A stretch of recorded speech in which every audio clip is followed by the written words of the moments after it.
नमस्कार विद्यार्थी मित्रांनो, यापूर्वी आपण बालकांचे आरोग्य म्हणजे नेमके काय आणि बालकाचे आरोग्य हे चांगले असावे यासाठी आपण कोणकोणत्या गोष्टी करू शकतो याचा अभ्यास केला।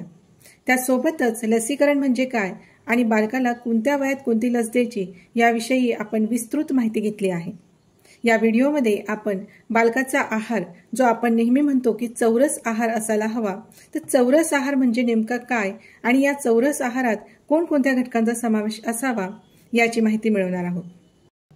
चौरस आहार म्हणजे असा आहार ज्यामध्ये शरीराला आवश्यक असलेले सर्व पोषक घटक योग्य प्रमाणात समाविष्ट असतात। या पोषक घटकांमध्ये कर्बोदके, प्रथिने, स्निग्ध पदार्थ, जीवनसत्व, खनिज आणि पाणी यांचा समावेश होतो। म्हणजे आपण ज्याला carbohydrate, proteins, fats, vitamins, minerals असं म्हणतो, या सगळ्या घटकांचा चौरस आहारात समावेश होतो। मग हे सगळं आपल्याला कशातून मिळेल? तर चौरस आहारात समाविष्ट असणारे पदार्थ कोणते असावेत? तर धान्य ज्यामध्ये गहू, ज्वारी, बाजरी, तांदूळ, डाळी आणि कडधान्य ज्यामध्ये मूग, हरभरा, तूर, मसूर आणि फळे, भाज्या ज्या हंगामानुसार जी भाजी किंवा फळं मिळतात त्यांचा विशेषत्वाने आपल्या आहारात समावेश असला पाहिजे। आता आपण बघतो हल्ली कोणतीही भाजी कोणत्याही ऋतूमध्ये उपलब्ध होते, परंतु हे खूप महत्त्वाचं आहे की आपण जी भाजी खातो किंवा जी फळं खातो ती हंगामानुसार मिळणारी असावी। त्यानंतर दुग्धजन्य पदार्थ ज्यातून आपल्याला मोठ्या प्रमाणात प्रोटीन्स मिळतात ते म्हणजे दूध, दही, पनीर, ताक। प्रथिनयुक्त पदार्थ जे आहे त्यामध्ये अजून जे आपण म्हणतो व्हेजिटेरियन अँड नॉन व्हेजिटेरियन, तर जे शाकाहारी आहे त्यांना आपण म्हटलं की त्यांच्यासाठी आपण अंडे, मासे, मांस यासारख्या गोष्टी शाकाहारींसाठी आपण वापरू शकत नाही। मग हे मांसाहारींसाठी या गोष्टी प्रथिनयुक्त पदार्थ ते खाऊ शकतात, परंतु जे शाकाहारी व्यक्ती आहे त्यांच्यासाठी आपण सोयाबीन, पनीर, डाळी असा त्याला पर्याय शोधू शकतो। स्निग्ध पदार्थामध्ये कमी प्रमाणात तेल असावं, तूप, बिया, सुकामेवा असे पदार्थ बालकांना द्यायला हवेत। थोडक्यात चौरस आहार म्हणजे असा आहार जो आपल्या शरीराची सर्व पोषण विषयक गरज पूर्ण करतो आणि आपल्याला निरोगी जीवन जगण्यास मदत करतो। मग आता या चौरस आहाराचे फायदे काय आहे? तर सगळ्यात महत्त्वाचं म्हणजे उत्तम आरोग्य जर आपल्याला हवं असेल आपल्या बालकासाठी किंवा स्वतःसाठी देखील, तर या चौरस आहारामुळेच आपलं शरीर निरोगी आणि तंदुरुस्त राहते। आता सध्या एक फॅड चालू आहे की डाएट केलं पाहिजे, वजन नियंत्रित ठेवण्यासाठी डाएट करणं खूप गरजेचं आहे आणि मग वेगवेगळे डाएट प्लॅन आपल्यासमोर ठेवले जातात। मग हे डाएट प्लॅन जे असतात त्याच्यामध्ये विशिष्ट डाळी किंवा विशिष्ट पदार्थच 8 दिवस तुम्ही खा म्हणजे तुमचं वजन कमी होईल, अशा प्रकारचे गैरसमज आपल्या मनात घातले जातात। आणि मग काही लोक फक्त मग मुगाची डाळ खातील किंवा मग फक्त एखाद्या भाजीचं पाणी करून आणि पोळीसोबत खातील, तर हे अत्यंत चुकीचं आहे। आरोग्याच्या दृष्टीने आपल्या शरीराला प्रत्येक घटक मिळणं गरजेचं आहे आणि ते प्रमाणात असणं गरजेचं आहे। जे आपण घेतो आहे त्या चौरस आहारामध्ये एकाच घटकावर अधिक भर देऊन तोच घटक आपण वारंवार घेतला तर त्याचाही शरीरावर विपरीत परिणाम होतो। रोगप्रतिकार शक्ती वाढवायची असेल तर आपल्याला चौरस आहाराची मदत मिळते, कारण आपली इम्युनिटी सिस्टम, इम्युनिटी पॉवर वाढवायची असेल, अनेक रोगांपासून आपल्याला दूर राहायचं असेल तर या चौरस आहारातील प्रत्येक घटक आपल्या शरीरामध्ये इम्युनिटी पॉवर निर्माण करत असते। त्यानंतर चौरस आहार घेतला तर तुम्हाला दिवसभर ऊर्जा जाणवते, शारीरिक विकास होतो, मुलांचा मानसिक विकास होतो आणि या एकूणच आपण म्हणू शकतो की सर्वांगीण विकास होतो।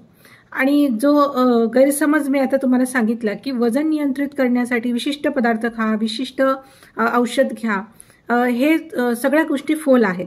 वजन नियंत्रित ठेवण्यासाठी तुम्हाला चौरस आहार घेणं याच्याशिवाय उत्तम पर्याय नाही। प्रत्येक आहार, प्रत्येक जो तुम्ही जेवणाचा पदार्थ घेणार आहे तो नियंत्रित असला पाहिजे, तो व्यवस्थित चौरस आहारामध्ये येणारा असला पाहिजे, हे खूप महत्त्वाचं आहे। मग चौरस आहारामध्ये आपल्या बालकाला किती आहार द्यायला पाहिजे असा प्रश्न आपल्या सर्वांच्या मनात असतो। म्हणजे नेमकं मी माझ्या मुलाला किंवा मुलीला चौरस आहार म्हणून दिवसभरात काय खायला देऊ शकते, अशा प्रश्नाचं उत्तर देखील मी तुम्हाला आज देणार आहे।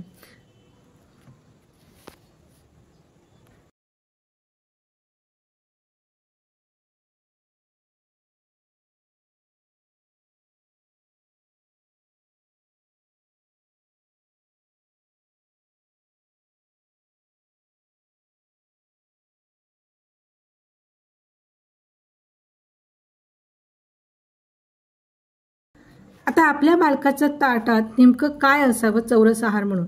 खरं तर 3 ते 6 वर्ष वयोगटात जर आपण विचार केला तर या वयोगटातील बालकांसाठी चौरस आहार अत्यंत महत्त्वाचा आहे. कारण या वयात त्यांच्या शारीरिक आणि मानसिक वाढीचा वेग खूप असतो. त्यांच्या शरीराला आणि मेंदूला योग्य पोषण जर मिळालं तर त्यांची वाढ ही निरोगी होते.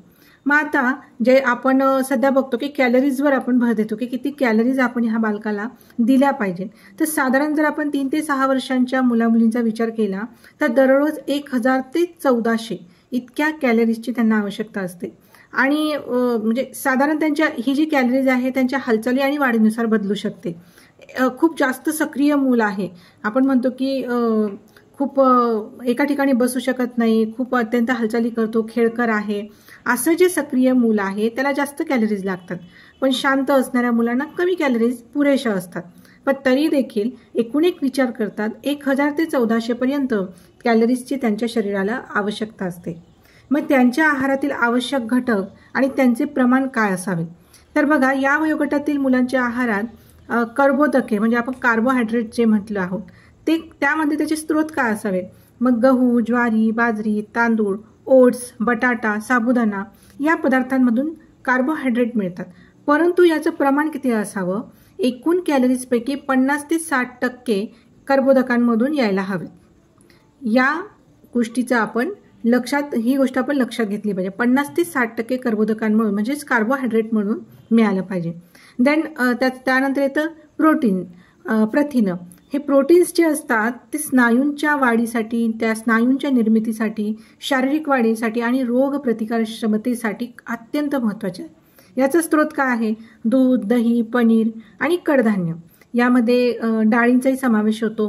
अंडी, चिकन, मासे, सोयाबीन या पदार्थांचा समावेश होतो. मग हे बालकाच्या आहारात रोजच्या रोज असलं पाहिजे. परंतु केवढं? तर दररोज 15 ते 25 ग्रॅम, केवळ 15 ते 25 ग्रॅम प्रथिनांची त्याला आवश्यकता असते. त्या दृष्टीने आपण त्यांच्या आहारात त्याचा समावेश करायला हवा. त्यानंतर फॅट्स. आपण म्हणतो की फॅट्स वाढले की मुलांचे जे आपण म्हणतो वजन वाढतो, ते जास्त ओव्हरवेटेड होता. तर स्निग्ध पदार्थ, फॅट्स हे किती आपण त्यांना दिले पाहिजे आणि हे गरजेचे आहे का? तर हो, फॅट्स हे बालकासाठी आणि प्रत्येकासाठी महत्त्वाचे आहे. मेंदूच्या विकासासाठी आणि ऊर्जा साठवण्यासाठी फॅट्स खूप महत्त्वाचे ठरतात. याचे स्रोत काय आहे? तूप, लोणी, तेल, सुकामेवा, शेंगदाणे हे त्याचे स्रोत आहे. बालकाला उत्तमोत्तर आहार द्यायचा असेल आणि स्निग्ध पदार्थांमधून तो आहार द्यायचा असेल तर आपण सुकामेव्याची चिक्की किंवा छोटे छोटे लाडू, शेंगदाण्याचे आणि गुळाचे लाडू तयार करू शकतो. किंवा बालकाच्या आहारात त्याला रोज तूप देणं खूप गरजेचं असतं. किंवा दही, लोणी असे पदार्थ आपण त्याला देऊ शकतो. आणि एकूण कॅलरीजपैकी म्हणजे आपण जे म्हटलं की 1000 ते 1400 इतकी कॅलरीज त्याला जर गरजेची आहे तर त्या कॅलरीजपैकी 25 ते 30% फॅट्स असले पाहिजे. त्यानंतर आहे जीवनसत्व म्हणजे विटामिन्स आणि मिनरल्स. तर हे मिनरल्स आणि विटामिन्स जे आहे, जीवनसत्व आणि खनिजे, हे शरीराचे विविध कार्य सुरळीत चालण्यासाठी खूप आवश्यक असतात. याचे स्रोत काय आहे? विविध फळे आणि विशेषत्वाने जसं मी म्हटलं की जे फळं ज्या वातावरणात म्हणजे आपण म्हणतो की हंगामी फळं, ज्या त्या हंगामाचं जो फळ असतं तेच फळ आहारात वापरणं खूप गरजेचं असतं. त्यासोबतच आपण मग फळं कोणकोणती घेणार आहेत तर हंगामानुसार. आणि साधारण केळी, सफरचंद, पपई, पेरू, द्राक्षे आणि भाज्यांमध्ये गाजर, बीट, पालक, मेथी, ब्रोकोली असे अनेक पदार्थ आपण या जीवनसत्व आणि मिनरल्समध्ये यूज करू शकतो. मग तंतुमय पदार्थ म्हणजे फायबर. या सगळ्या गोष्टींमध्ये सगळ्यात महत्त्वाचे आहेत फायबर. आता जे अन्नपदार्थ बालकाला आपण देणार आहे त्याची पचनशक्ती यावर त्याची कार्यक्षमता डिपेंड असते. म्हणजे ते जर त्याला पचलं तर तो उत्साही राहतो आणि तो उत्साही राहिला तर तो अजून काम करण्यासाठी त्याच्यामध्ये ऊर्जा असते आणि ती ऊर्जा खर्ची पडली की पुन्हा त्याची इच्छा म्हणजे त्याला भूक लागते आणि त्याची इच्छा जेवणाची होते. त्यामुळे अशा ज्या तक्रारी आहे की माझं मूल जेवतच नाही, तो पोळी भाजी नाहीच म्हणतो, जेवणाकडे बघायची त्याची इच्छाच नाही आहे, तर किंवा जे आपण म्हणतो ओव्हरवेटेडची जी समस्या निर्माण झालेली आहे त्या सगळ्या समस्यांचं उत्तर आहे फायबरमध्ये. कारण पचन संस्था निरोगी ठेवण्यासाठी किंवा जे आपण म्हणतो बद्धकोष्ठता टाळण्यासाठी तंतुमय पदार्थ म्हणजे फायबर खूप गरजेचे आहे. मग याच्यामध्ये फळभाज्या, भाज्या, संपूर्ण धान्य यांचा समावेश होतो आणि साधारण काकड्या म्हणजे कच्ची काकडी किंवा आपण कोशिंबीर म्हणतो, हे मुलांच्या आहारात अधिकाधिक प्रमाणात समाविष्ट केलं पाहिजे. यातून त्यांच्या शरीरामध्ये फायबर जाईल आणि त्यांची पचनसंस्थाही सुरळीत चालेल आणि या सगळ्या पदार्थांचे व्यवस्थित पचन व्हावं आणि विरेचन व्हावं जेही असेल तर त्यासाठी पाणी हे खूप महत्त्वाचं आहे. दिवसभरात योग्य प्रमाणात पाणी पिणं हेही तितकंच महत्त्वाचं ठरतं. मग आपल्या बाळाचं ताट कसं असावं, त्यात कोणकोणते पदार्थ असावेत? तर मुलांना जेवण देताना त्यांचे ताट रंगबिरंगी आणि आकर्षक असावे. म्हणजे रंगबिरंगी आणि आकर्षक, मग त्याला आपल्याला रंगवायचं आहे का? तर नाही. रंगबिरंगी आकर्षक म्हणजे चौरस आहारांनी भरलेलं. जसं बघा, सकाळचा नाश्ता जर आपल्याला द्यायचा असेल आणि आपण जर वरील सगळ्या आता जे शिकलो की चौरस आहारामध्ये कोणत्या घटकांचा समावेश असला पाहिजे त्यांचा जर विचार केला तर नाश्त्यामध्ये कोणते पदार्थ असायला हवे? तर पोहे, उपमा, इडली, डोसा, थालीपीठ किंवा एखादा पराठा. यासोबत त्याला 1 ग्लास दूध किंवा वाटीभर दही देणं गरजेचं आहे. आणि त्याचं प्रमाण किती असलं पाहिजे? ते लहान वाटीभर नाश्ता असला पाहिजे आणि 1 ग्लासभर दूध किंवा वाटीत दही. म्हणजे पोहे आवडतायत म्हणून तो 2 प्लेट पोहेच खातोय आणि ते जेवणासारखं खातोय, तर हेही अत्यंत चुकीचं आहे. हा झाला त्याचा नाश्ता. त्यानंतर जेव्हा तो जेवण सकाळची न्याहारी करेल म्हणजे सकाळचं स्नॅक, मिड मॉर्निंग स्नॅक आपण ज्याला म्हणू शकतो नाश्त्यानंतर, तर एखादं फळ खावं किंवा मग सुकामेवा खाऊ शकतो. आणि त्याच्यात प्रमाण किती असावं की फळ हे छोटं मध्यम आकाराचं असलं पाहिजे. म्हणजे कोणत्याही गोष्ट आता आपण त्याचं शेड्यूलची जे म्हणजे दिवसभरात त्यांनी काय खाल्लं पाहिजे याचं शेड्यूल बघतो आहे की सकाळचा नाश्ता झाला त्याचा, त्यानंतर न्याहारी झाली म्हणजे आपण त्याला मिड मॉर्निंग स्नॅक म्हणतो, आणि मग आता त्याचं दुपारचं जेवण. आता मिड मॉर्निंग स्नॅक म्हणजे तो जेव्हा समजा सकाळची शाळा आहे आपल्या बाळाची, तर आपण त्याला ते फळ वगैरे देऊ शकतो किंवा मग जो सकाळच्या नाश्त्याचे पदार्थ आहे आपण त्याला देऊ शकतो आणि त्यातच त्याला ते सुकामेवा थोड्या प्रमाणात किंवा मग एखादं फळ देऊ शकतो. त्यानंतर दुपारचं जेवण कसं असावं? तर 1 लहान चपाती किंवा छोटी भाकरी, 1 वाटीभर भात असला पाहिजे, त्यावर 1 वाटी डाळ असली पाहिजे आणि 1 वाटी भाजी असली पाहिजे, पालेभाज्या किंवा इतर कोणती पण. आणि त्यासोबत समजा त्यांनी सकाळी दही दूध घेतलेलं नाही आहे तर त्यासोबत तुम्ही दही किंवा ताक देऊ शकता. आणि प्रत्येक पदार्थ लहान वाटीमध्ये, म्हणजे लहान वाटीचं आपण प्रमाण सांगतोय, कारण बऱ्याचदा पालकांची असा गैरसमज असतो की माझं बालक तर अर्धीच पोळी खात आहे, तर त्यांनी तर 2-2 पोळ्या खायला पाहिजे, बाकीची मुलं कसे खात आहे. तर ज्याच्या त्याच्या पचनसंस्थेचे जो विकास आहे त्यावर ते डिपेंड असतं. पण मुलांचा आहार हा असाच असावा. 1 चपाती, 1 वाटीभर भात, 1 वाटी डाळ, 1 वाटी भाजी, त्याच्यात थोडं दही किंवा 1 वाटी दही किंवा 1 वाटी ताक, अशा प्रमाणात त्याचं दुपारचं जेवण असायला हवं. त्याच्यानंतर संध्याकाळी 4 ते 5च्या दरम्यान त्याला थोडंसं आपण म्हणतो इव्हिनिंग स्नॅक दिलं गेलं पाहिजे. मग इव्हिनिंग स्नॅकमध्ये बऱ्याचदा पालक काय करतात की दूध किंवा चहा जे पण असेल त्याच्यासोबत मग काहीतरी बिस्किट वगैरे देतात, तर हे सगळ्यात धोकादायक आहे. त्याऐवजी तुम्ही लाडू तयार करा, शेंगदाण्याचे लाडू किंवा भाजलेले चणे किंवा आपण त्याला म्हणू शकतो भेळ तयार करणं, छोटंसं म्हणजे भेळमध्ये अनेक कोशिंबीरचे पदार्थ टाकणं, हे न्याहारीमध्ये किंवा इव्हिनिंग स्नॅकमध्ये असलं पाहिजे. याला पर्याय म्हणजे तुम्ही मुरमुऱ्यांचा चिवडा पण करू शकता. आता त्याचं प्रमाण कसं असलं पाहिजे? तर 1 लाडू त्याला संध्याकाळच्या स्नॅक्समध्ये किंवा न्याहारीमध्ये पुरेसं आहे. आता रात्रीचं जेवण म्हणजे डिनर हे कसं असावं, त्याच्या ताटात काय असावं? तर दुपारचं जेवणाप्रमाणे आपण जसं म्हटलं की डाळ भात असला पाहिजे, 1 चपाती असली पाहिजे, भाजी असली पाहिजे. मग डाळ भातला पर्याय तुम्ही खिचडी देऊ शकतात. तर नुसतीच खिचडी डाळ भात खाल्ला तरी चालणार आहे त्याने, आणि नुसतीच चपाती आणि भाजी पोळी म्हणजे भाजी आणि चपाती खाल्ली तरी चालणार आहे. या सगळ्यांचं प्रमाण पुन्हा लक्षात घ्या की लहान वाटीभर असलं पाहिजे. आता काही महत्त्वाच्या गोष्टी ज्या सगळ्या पालकांसाठी आहेत, सगळ्या अंगणवाडी सेविकांसाठी आहे की जर मुलासमोर आपण जेवण दिलं किंवा जे वाढलेलं आहे ते मुलांना जबरदस्तीने खायला सांगू नये. त्याच्या आवडीनुसार आपण जेवणात बदल करत राहायला हवा. म्हणजे आता मी तुम्हाला सांगितलं की त्याचं ताट असलं पाहिजे, 1 वाटीभर भाजी, 1 चपाती, डाळ भात. तर हेच रोज रोज न करता याच्यामध्ये थोडंसं नाविन्यता आपण आणू शकतो. उसळी तयार करू शकतो, वेगवेगळ्या पदार्थाचे पराठे तयार करू शकतो. तर त्यांच्या आवडीनुसार जेवणात बदल करा.